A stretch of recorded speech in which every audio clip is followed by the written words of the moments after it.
Welcome to the Fitness Business Podcast, brought to you by Active Management, the world's leading fitness business coaches who in 2015 will help you #grow your business.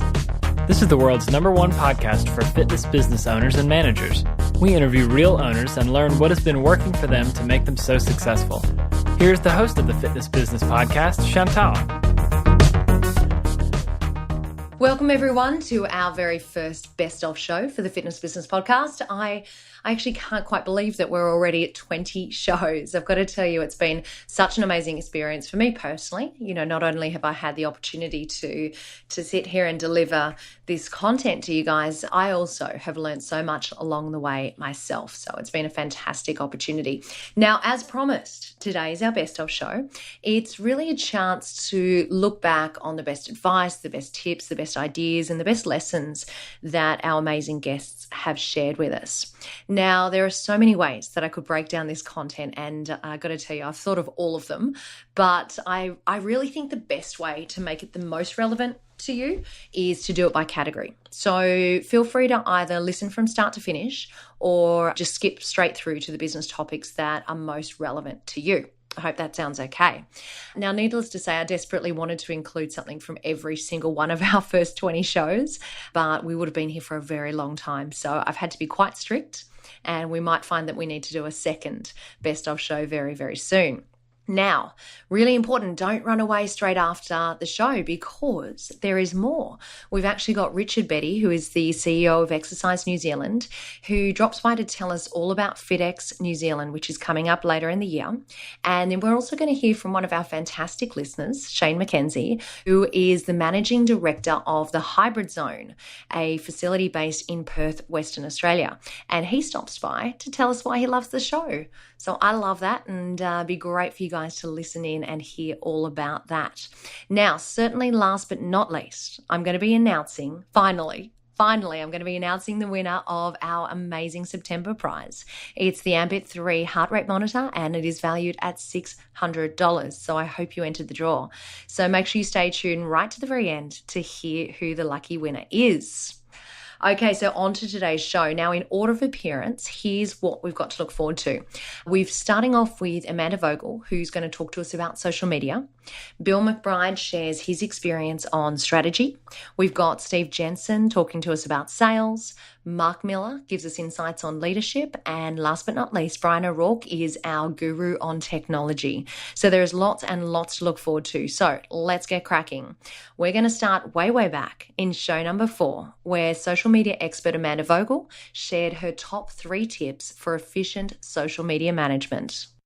One of them, if you are able to work within a team, so let's say you work at a company that has multiple employees or multiple people working all with the same brand or product or company, what can be very, very helpful for helping generate content and even understanding what your goals are and where to start looking for content is to sit down and have brainstorming sessions. One of the things that happens to any of us in the fitness industry when we're working on social media is we tend to get stale at times. I mean, it happens on all aspects of the job, and social media is no different. Sometimes you need that added level of inspiration, brainstorming, networking, connecting with other people who really understand what you're trying to do.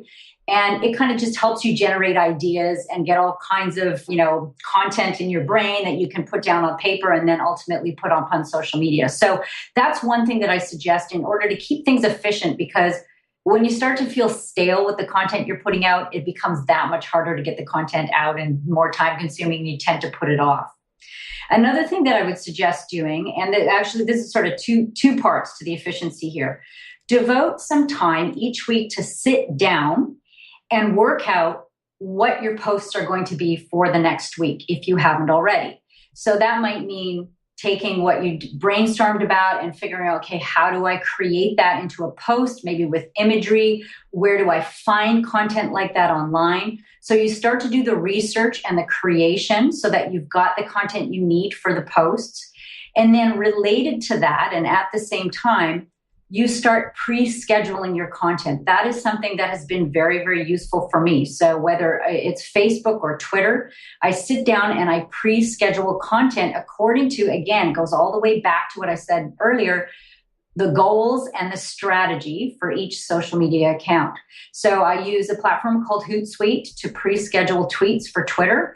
I use, and you can actually use Hootsuite to pre-schedule for Facebook as well, but I go right into Facebook and do it from there. So that allows you to really see, an entire timeline of here's the entire week, or here's 2 weeks of content that I've got going and ready to go on Facebook or Twitter or any other social media account. And it allows you to really get a good sense of where your strategy is and where it's going. And plus, it saves a lot of time.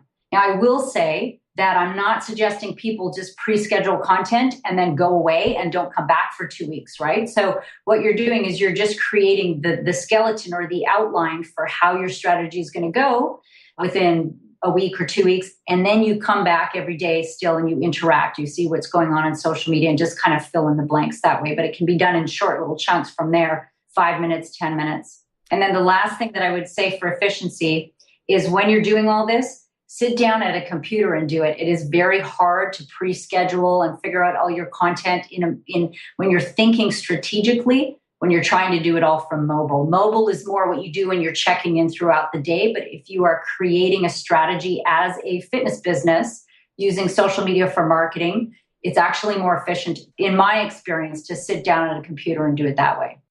What an amazing chat we had with Amanda. Now, there is something that we all need in our business, and that is a great strategic plan.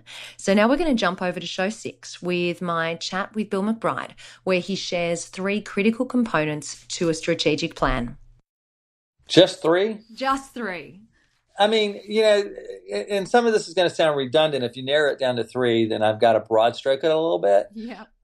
But, the first is the vision, mission, and core objectives of the organization. You can't have a strategy without clarity around who you are, what you're trying to accomplish, and what your strengths are as far as core objectives and your competencies. So the first would be the overarching vision, mission, core values, core objectives, core competencies, who you are as an organization. Mm-hmm. The second would be, what do you want to do? What do you want to accomplish? What do you want to be famous for? And that's actually creating the strategic plan.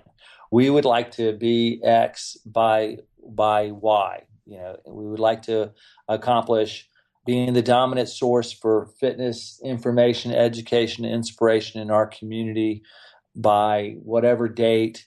And we will know we have done this by having a market penetration of 43% and an attrition rate that's below 30%. Pick your factors or your metrics, but a specific strategy. What is our strategy going to be? You cannot be all things to all people, and you can't run 4 or 5 strategies. You have to be focused on where your core competency, where your mission, vision, and core values want to take you, and what that looks like. And so that's 2, the strategic plan, if you will, the strategic objective, and really isolating that. Mm-hmm. And the third would be really spending time with that strategy on what the value proposition and value chain are. And value proposition is simply the revenue or price point that you're going to charge the marketplace for your services. And value chain is the expenses that it's going to cost you to deliver those services. So with a good strategy, there's simplicity, there's clarity. It should lend in this conversation with profitability. So who are you and what are you good at? What do you want to accomplish? And how are you going to structure yourself with your pricing and expense load to make sure you're profitable in doing those things? Bill, let me ask you this. When we are doing our strategic plan for our fitness business, who are the key people in the business that should be involved in that planning process? Every organization is different based on how it's structured with regard to culture. Some organizations are very top-down, where the leadership of the organization is going to call the shots and decide the plan and direction, and they're going to hire people to carry out functions. That can be effective.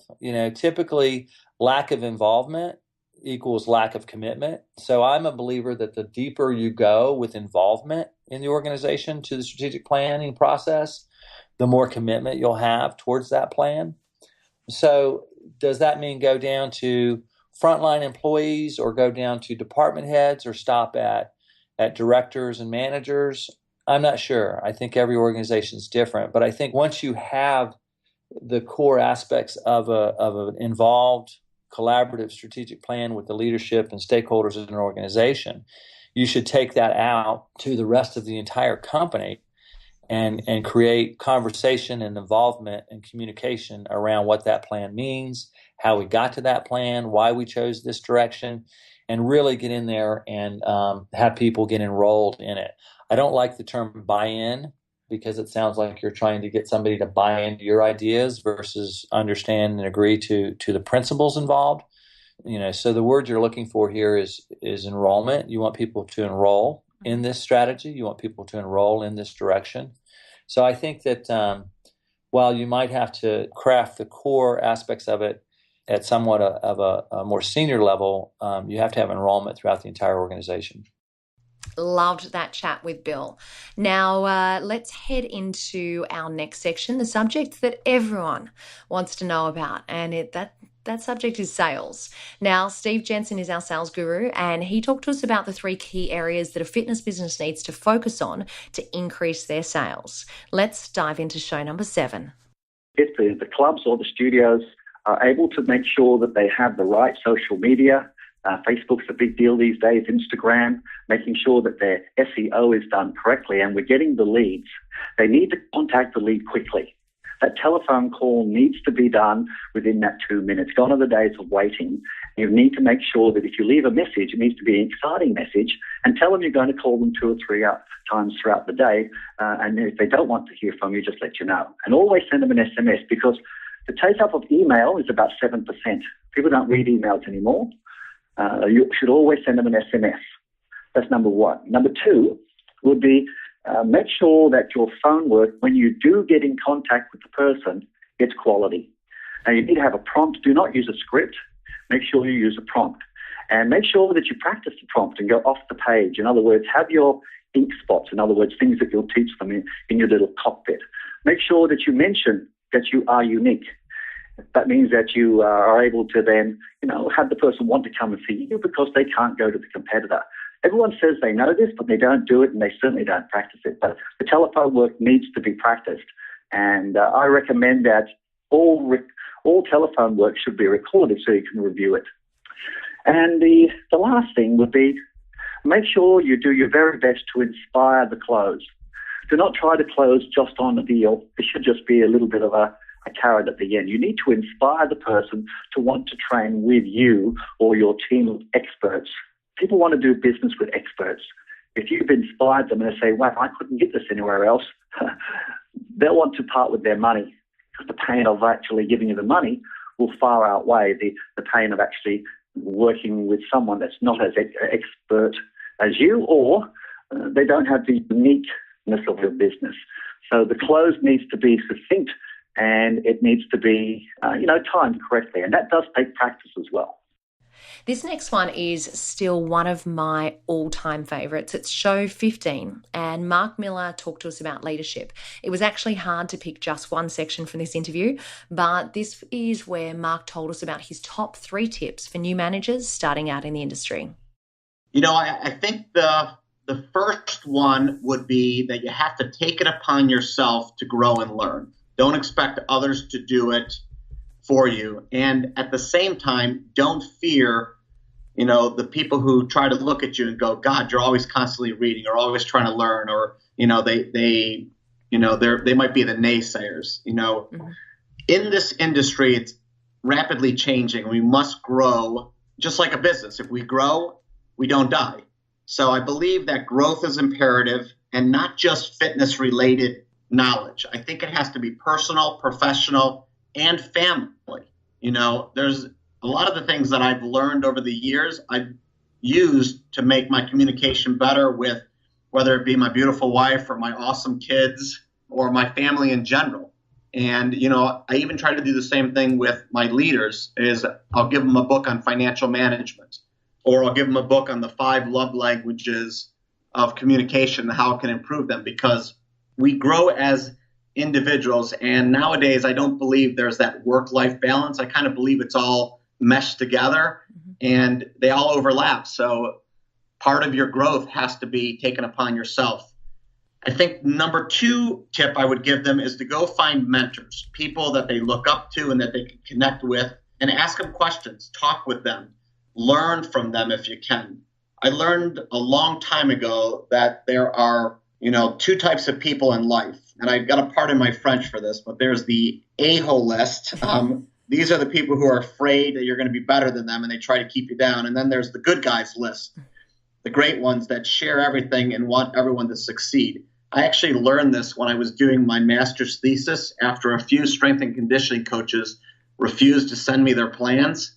One day out of the blue, a strength coach, Matt Britsky, called me and asked me, what else I needed and, was there anything else he could help me with? And I had shared with him that I was frustrated that these people weren't sharing their things with me. And he shared those 2 lists with me. And he told me, don't let them get you down. Find the people who want to help you and want to grow. And, I've never forgotten that conversation. And, I always want to be on that good guys list. And I've been blessed to have several great mentors over the years, part of the Rex roundtables. I know that Justin's part of them. He's a great mentor of mine as well as a friend, as is Will Phillips and several others. So I think that you got to find some mentors out there. And as Jim Rohn once said, you're only as good as 3 things: the people you know, the books or the things you read, and the experiences we have. So number 2 would be find a mentor. And then lastly, the biggest thing that I've learned is you got to give yourself time and belief. And it's critical that you believe you can do things in this industry and in life. All things, I believe, first begin in our mind's eye. And we have to realize that there's no such thing as failure. It's simply a means to learning. And we have to give ourselves permission to go out there and take action, to fail a little bit, to stumble a little bit, and to ultimately grow. And if you can be patient and you can not get yourself frustrated or get down or depressed, and you can stay positive, you really can become a successful person in this world. Okay, here it is, guys. Last but certainly not least is the amazing Brian O'Rourke. It was show 16, so not that long ago. And we look back on how to evaluate what is relevant in fitness technology. For many of our clients, Chantal, before we talk about technology, we try to assess basics. What is your strategic plan? Whether you're a fitness professional, an owner of a studio, or a CEO of a 500-unit chain of health clubs, you have to start with the basics. You have to ask yourself questions. How are you going to compete? Where are you today? What can you be best in the world at? What do you care about? And what is going to drive your economic engine, as Collins said in his perennial book, Good to Great? I think that, as well, which is a very hard thing for people to do, you need some objective advice. For some participants in the fitness space, perhaps they've had a health club operation that's been in place for 25 years. And the answer for them before they explore a lot of alternatives might be, do you need to exit your business right now or not? So, there are many personal dynamics, values, the DNA of your organization and culture that can kind of dictate, where you are, where you're capable of going. And then what is your competition in your market and what's happening? So I think answering those questions is kind of a first step to have a real strategy so that then you can appropriately identify how you're trying to create value for your consumer. And that comes down to user experience, to creating value, to customer journey mapping, and using technology as an accelerator to do things. Because it's not all about the technology. It's about, of course, the balance of the greatest app there is, human beings, integrated with that kind of digital physical experience that you have to provide to be really effective in today's market. And different concepts We'll do that in different ways. I hope that wasn't too long-winded of an answer. No, it's funny, Brian, because as you were talking, and you don't know this, but last week I caught up with JT from Active Management and we spoke about betterment. And one of the things that we discussed in that particular consumer trend was the need of this combining technology with human sort of interaction in order to decipher a lot of that technology. And it sounds like this is a very similar sort of advice that you're giving in regards to the importance of having that human element in the planning and in the goal setting and the identifying what it is that you're trying to achieve, and then combining it with the technology that's coming into the market. No, that's right. And I would suggest some real business resources. I mean, one great one is a book. It's a handbook called Business Model Generation by Alexander Osterwald. And it's a handbook to help organizations contemplate designing their future enterprise models. And there are literally dozens of different examples across industries of different approaches to the consumer, and it provides some objective analysis for anyone. Another person I really enjoy is Rita McGrath out of Columbia University. You can follow her on Twitter. And she has written books like Discovery-Driven Growth and other things, talking about how to practically weigh the question of evaluating where you want to go and what your options are. So those are some things your listeners may be interested in exploring.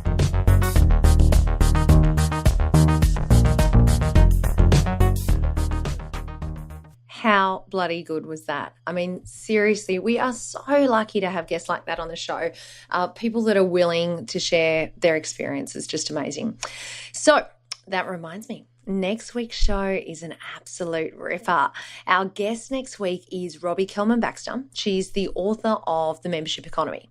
Now, I was thinking about how I can describe the book, and I think probably the best bet is for me to read the inside cover because it's going to tell you exactly what we're going to be talking about. So Membership Economy is all about turning digital subscriptions into forever sales. Build an online community that your customers will love. Develop new loyalty programs that really pay off, transform freemium users into super users. And the super user stuff she talks about is awesome. You've got to get on this. Create a self-generating revenue stream and keep memberships and profits growing for years to come. That sounds pretty good to me. So I have to promise you guys, this book, the book is a must read and the interview is a must listen for every single one of you. It's coming up in show 21, which will be released on Friday, October the 9th. So put a note in your calendar for that one. Okay, as promised earlier on, I caught up with Richard Betty, the CEO of Exercise New Zealand, and he talked to me all about the 2015 FitX conference. So let's tune into my chat with Richard.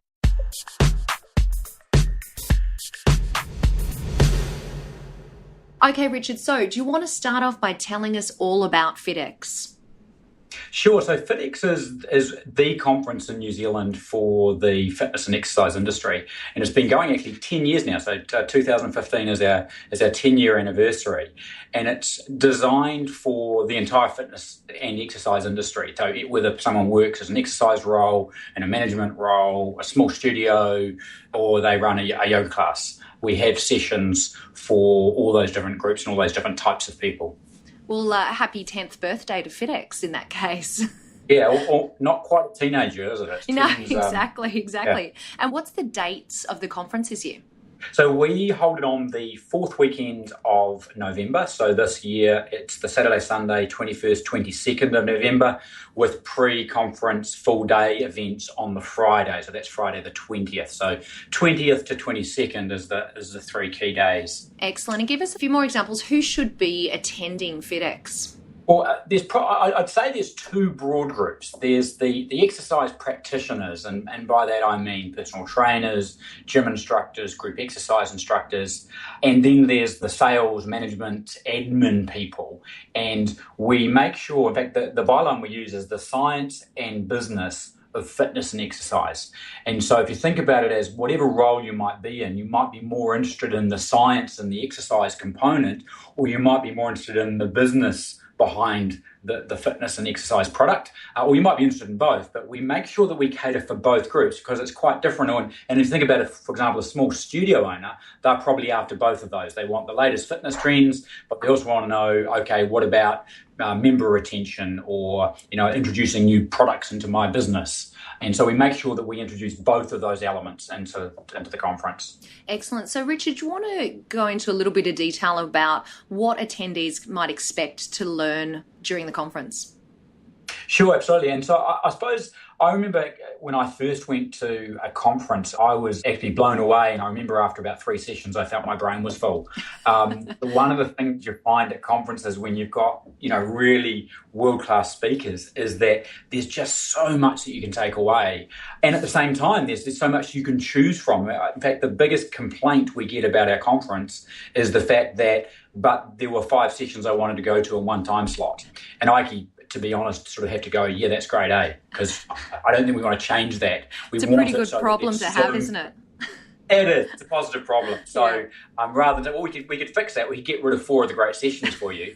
Don't really think that fixes the problem. So because we realise, this industry is really diverse and it's getting more diverse more quickly as well. It wasn't that long ago that, the word I'd be using would be gyms. You'd say, well, if you own a gym or you work in a gym. And you go, well, actually, that's not our industry anymore. So we want to make sure that we really have different elements for different people. So if we talk about sessions, there are, depending on the day, you attend 5 or 6 different sessions between 60 and 90 minutes long. You actually keep some of them to 60 because we realise that particularly later in the day, people's brains do get full very quickly. Mm-hmm. And we want to make sure that the sessions can be delivered in short, sharp bursts of information. But for some of the longer sessions, we actually put a couple back to back so we can have a part 1 and a part 2 kind of concept. But again, the whole idea is lots of different ideas, whether they be business, whether they be exercise, whether they be, a new thing, or whether it be refining an existing skill. For some people who have been personal training for 5 or 10 years, they may not be necessarily looking for new exercises, but what they might be looking for is refining some of their existing skills. They might, for example, be more in rehab or more in sports conditioning. So they're going to go to the sessions where the world expert on sports conditioning is holding a session. So they're the type of things that people can pick and choose. But there are huge numbers. I think at last count it was somewhere between 85 and 90 sessions jam-packed into 2 days with another half a dozen pre-conference workshops on the Friday. So there is huge amounts of content to choose from. That is heaps to choose from. Now, you mentioned earlier world-class presenters. So do you want to give us a bit of a sneak peek as to who might be presenting this year? Yeah, absolutely. So we always like to say we've got lots of the favourites, and we also introduce a bunch of new people as well. So names like from Australia, Ian O'Dwyer, John Polly or JP. Some of the business people like, in fact, Justin Tamsett as well. People from the US like Joe Cirilli, people like Guy Leach, who those in Australia may recognise. He was one of the first professional Ironmen in Australia, and also runs a very successful business empire. And so there's a whole range.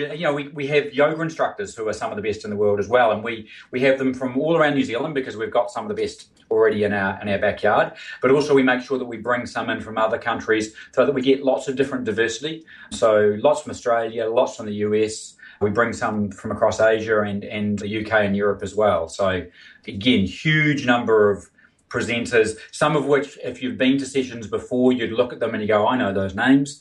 If you're brand new to a conference, quite often names don't mean a lot. It's more about the topics. And again, the topics range from everything from, I'll call them mainstream stuff about latest fitness or business trends, through to things like some of the new ways of looking at the product that we're offering. So it's not just about, delivering a 1-hour session with a personal trainer, but what is the product we're actually offering here? And if we're looking beyond memberships, what are the things as a facility we might be selling? Or what if you don't have a facility and you want to have a business? What are all the different options? And that's everything from boot camp to, setting up your own studio, whatever it may be. So, down to the important stuff, what should people do if they want more information or if they want to book tickets to attend? So all the information's on the website, fitex.co.nz.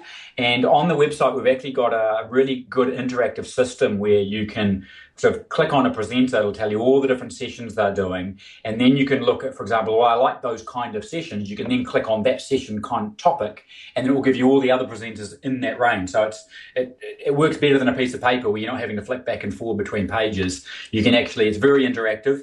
So if you know a presenter, great, you can look for them. But if you don't know and you're just looking for content, you can actually reasonably easily scroll through them and see. One of the things we actually do, which is a little bit different to a lot of conferences, we don't make people choose the sessions that they're going to attend prior to the event. Certainly a lot of feedback we got was that's one of the things that people would prefer not to do, because quite often it's like, I want to go, there's a whole lot of stuff that I want to go to, and I'm actually not quite sure until I actually attend what my brain space might be at, or where my businesses will be at, or what I'm after, particularly if you're booking early. And so we don't make people book at all. So all we say is that you turn up on the day, you go to the workshop, and we'll make sure that there's enough room in the room for the session. And only once, occasionally we do have to move it to another room if we get 100 people turning up for something that we estimated 50 were going to come to. That's excellent, Richard. Well, look, this sounds like an event that we should definitely check out. So we will put the website address in the show notes as per usual. And look, I just want to say thank you so much for taking the time today, Richard, to talk to us about FitX 2015. A pleasure.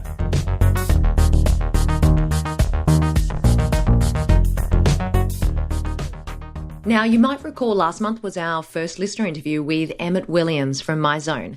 Now, today it is my pleasure to welcome another listener to the show, Shane McKenzie, the Managing Director of the Hybrid Zone in Perth, Western Australia.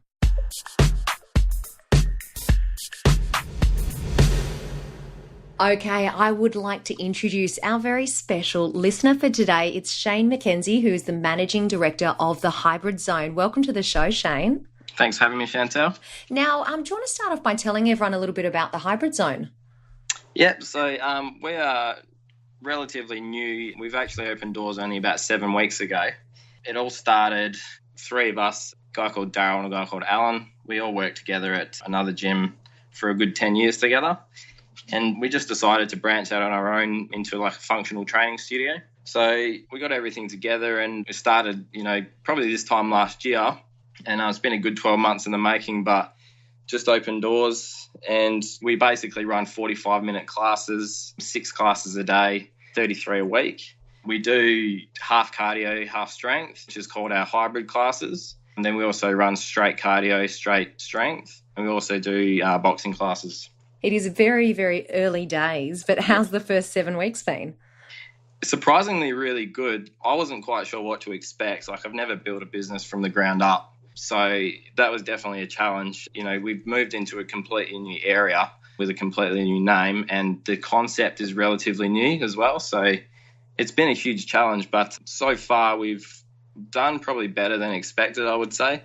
We've really been putting our heads together and coming up with, innovative ways to market and get the name out there. And, so far I think we've had a little over 120 people come in and try. So, it's going really well. That's fantastic. We have got you here today to talk about, why you love podcasts, but maybe in 6 months' time I might need to get you back and you can tell us a little bit more about that journey from idea to then execution and starting up your own business, because I think it sounds like it will be an interesting journey. Yeah, for sure. That sounds like a great idea. So let's kind of dive into podcasts. Tell me, what is it that you love about podcasts? For me, I've listened to them for a good few years now, and I find that they fill my time in the car really well. Mm-hmm. From home to work for me is a good 40-minute drive. So if you add that up over the week, I'm in the car for a good 7 to 8 hours per week. So, I could either be listening to the radio or pumping music or, learning something. So for me, podcasts are great like that. But also I just love the fact that you can subscribe to them. And you can even I think I've got some set to automatically download into my podcast player. So that's a really good function I find as well. So I don't have to continually search. You just find the ones you like, and then they, as you release the shows, they keep coming in. Yeah, it makes it incredibly easy, doesn't it? That's right. Yeah, and how about us in particular? I love this question. What is it about the Fitness Business podcast that you're enjoying? So a few shows I listen to do it as well, but I really like that you guys have gone weekly now. Mm-hmm. Thank you. Yeah, of all the things I could have said, I think that's definitely number one. Mm-hmm. It is good to have regular content keep coming in. I also love the fact that you guys always getting good quality guests rather than, you guys just speaking straight to us. It's good to hear different points of view all the time. But I also love the fact that you guys put the show notes on the website afterwards as well. I'm so glad to hear you say that. Yeah, because especially for me, like being on the road, like when I listen to them, I don't have the power to just take notes as I'm going, so I can get them from you later. Absolutely. That's awesome. I love that, Shane. So listen, you mentioned the guests and the different guests that we've got on the show. Yep. If you had to think back about the shows that you've listened to so far, what would be the 3 kind of ideas or insights, the kind of key bits of information that you've been able to take away so far? So I think number 1, I was just listening to the other day, actually. It was the interview you did with Darren Shaw. Oh, yeah, CrossFit Ignite. Yeah, I met Darren once on a round table. Yep. But it was really good listening to him, and he kind of just reminded me of the point about blogging.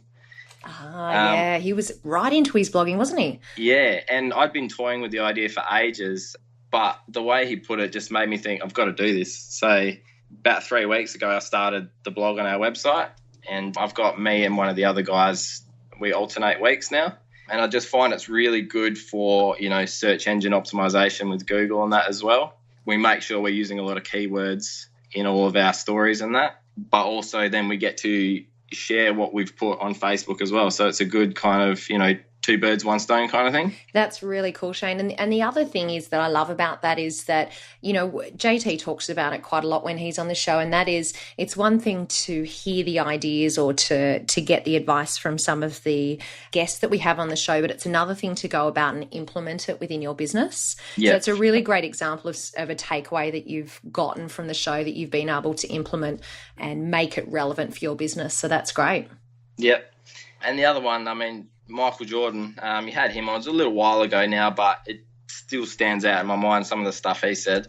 He went on about a few different creative marketing techniques. Yep. And one of them, which I had heard before, but again, like just the reminder again, he spoke about there was someone who had a coffee van and they would go out handing out free coffee, and with that coffee, they would give him like a free pass to their club. Yep. And I just think that's so refreshing. Like you don't see that anymore. You don't see anyone being innovative like that. So things like that I think go a long way. And along with, he also attends that Function Well studio over there in Queensland. Yep. And he also spoke about, they did that campaign, I Love FY.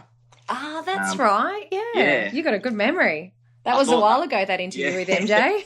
I've got them all on my playlist. So I've been listening to them. And he also said about that, how they made it internal and external. So they put the word out there and got people to comment about what they love about Function Well, but then they brought it back into the club and posted, on the walls of the gym, what people had said about what they love about Function Well, and brought the 2 together. Yep. I thought that was really smart. Yeah, great example. And number 3, just recently, you had Fred Hoffman on as well. From Paris. And for him, he kind of made me think deeper into like my social marketing strategies. Yeah. Going out there with a strategy, not so much just posting whatever comes up, like actually thinking ahead and, planning out what you're going to do. Because I think a lot of the time, a lot of us are just trying to find things to put on there rather than actually planning what we're going to do.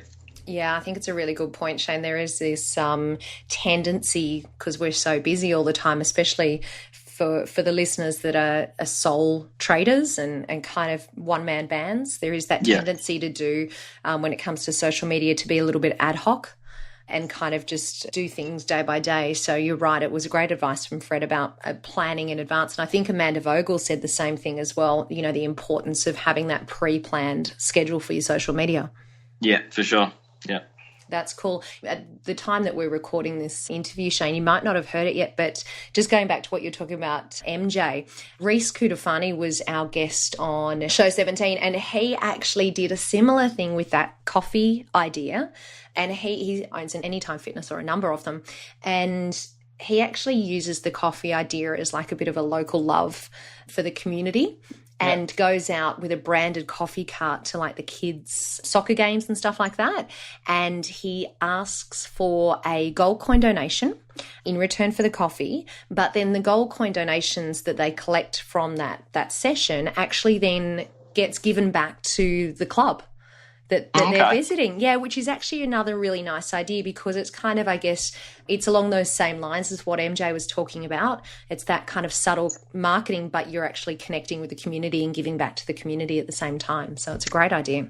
Yeah, it's like that whole soft sell concept, really, isn't it? Yeah. So let me ask you this. If you could choose someone for us to interview and a question to ask, what would it be and who would it be? This was a tough one, I thought. But at the moment, I'm fully into the whole online marketing, social media marketing. So I don't know exactly who, but I'd love to hear from someone, who's run a successful online fitness business and purely online. Because I think, if someone has really made it online, got the thousands and thousands of followers or whatever they've done, I think if they can do that purely online, then they must know, how to attract an audience at a first glance kind of thing. So I would love to ask them, what are their 3 tips for more engagement online? That would be my biggest question, I think. So, listen, just wanted to say thank you so much, Shane, for being a regular listener of the show. No problem. We hope that you're enjoying it. We've got some really amazing stuff coming up. So, and what I'll do is I will make sure that we put the Hybrid Zone website address in the show notes, because we might keep an eye on how that business launch is going. Yeah, for sure. All going to plan. You'll see a huge improvement over the next 6 months. That's awesome. Well, we look forward to hearing more about it. And as I said, we might get you back on the show later on and you can talk to us about launching a new fitness business. Yeah, sounds great. Okay, here we are, finally, the moment we've been waiting for. It is time to announce the winner of the Ambit 3 Sport Heart Rate Monitor, thanks to Sunto, Precor and Amma Sports. Harper, can I have a drum roll, please? And the winner is David Oakby from Onward Fitness. Congratulations, David. And another very big thanks to Paul Kelly in Australia for Sunto, Precor and Amma Sports, who donated this amazing prize.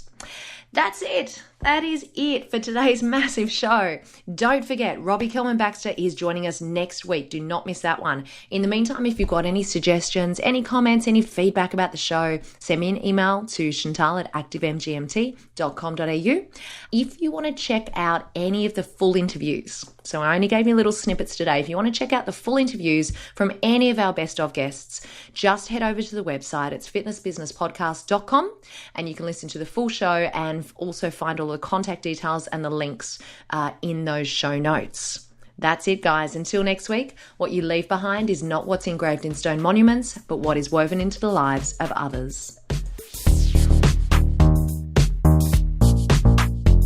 You have been listening to the world's #1 podcast called the Fitness Business Podcast, brought to you by Active Management. We are dedicated to helping your fitness business #grow in 2015.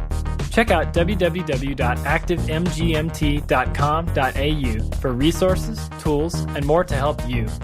And by far, the best value for you is to become a member. So join today at www.activemgmt.com.au.